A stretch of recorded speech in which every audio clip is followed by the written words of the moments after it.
বন্ধুরা, আরও একটি ফলো আপ কেস আমি দেখাচ্ছি। কেসটা একটু জটিল এবং এই সমস্যায় অনেকেই ভোগেন। অনেকে অ্যালোপ্যাথি অনেক কিছুই করেন, শেষের বেলায় কিছুই হয় না, খাজনার থেকে বাজনা বেশি। আমরা এই অসুখ সম্বন্ধে জানি, এই রোগ সম্বন্ধে জানি, কতটা কি ফেট, কতটা কি হবে, কতটা কি হতে পারে আমাদের জানা আছে। এনার নাম হচ্ছে কসিরউদ্দিন, বয়স 55 বছর বয়স, মেল পেশেন্ট, মোহনপুর বাড়ি। ইনি কথা টথা কিছুই বলতে পারছিলেন না, এখন কি বলে একটু হালকা কথা বলে। যেদিন নিয়ে এসেছিল একটুকু কথা টথা ছিল না। সিটি স্ক্যান অফ ব্রেন করা হয়েছিল, সাব অ্যারাকনয়েড হেমারেজ, তার সঙ্গে সার্ভাইকাল স্পন্ডালাইটিস অর্থাৎ সারা শরীরে ব্যথা ছিল। ওনার বাড়ির কাছ থেকে নিয়েছিলাম, যেহেতু উনি কথা বলতে পারেন না, সো আমি কোনো সিমটম পাইনি।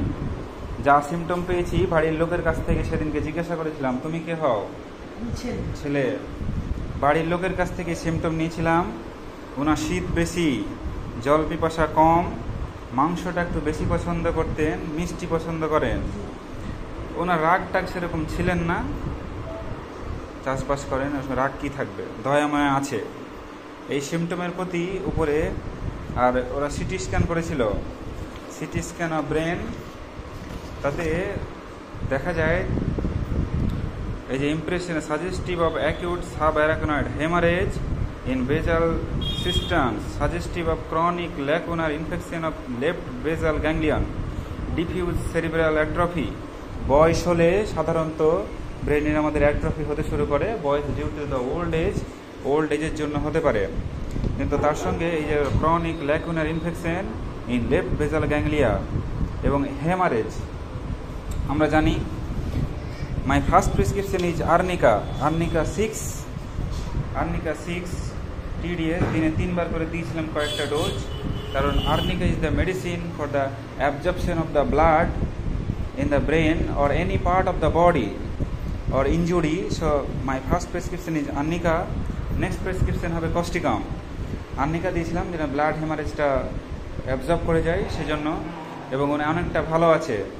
আগে কথা বলতে পারতো না, কিছুই খেতে পারতো না, এখন সব কিছু খেতে কি করতে পারে বলো? তুমি যা যা বললে বলো, ফোনের দিকে তাকাও, দিকে জোরে জোরে বলো। খাওয়া দাওয়া করে হালকা হালকা, আবার কথা তো বলতে পারছো, এখন একটু পারে, আর বসতে পারে, উঠে বসতে পারে, সব গুছিয়ে বলছিল একটু আগে, এখন আমার গোলমালিয়ে গেল। উঠে বসতে পারে, খেতে পারছে, আগে খেতে পারতো না, কথা বলতে পারতো না, এখন কথা বলতে পারে। আমি বলছি না, পেশেন্টের বাড়ির লোক বলছে।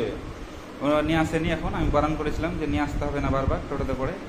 অনেক ভালো আছে। So homeopathy, efficacy of homeopathy আমি আবার দেখিয়ে চলেছি বারবার। So arnica, only arnica for single medicine, arnica 6 দিনে 3 বার করে কয়েকটা দিয়েছিলাম। অনেক উন্নতি, অনেকটাই ভালো আছে। যারা হোমিওপ্যাথি বিশ্বাস করেন না, অনেকে তাচ্ছিল্য করেন, তাদেরকে দাওয়াত দেখালাম। দেখুন, রোগীর মুখ থেকে কথা শুনুন, বাড়ির লোকের থেকে। আমি তো বলছি না, নাকি তোমাকে মিষ্টি খাইয়ে বললাম অনেক ভালো আছে? আমি মিষ্টি খাইয়ে বলেছি? নিজে বলেছে।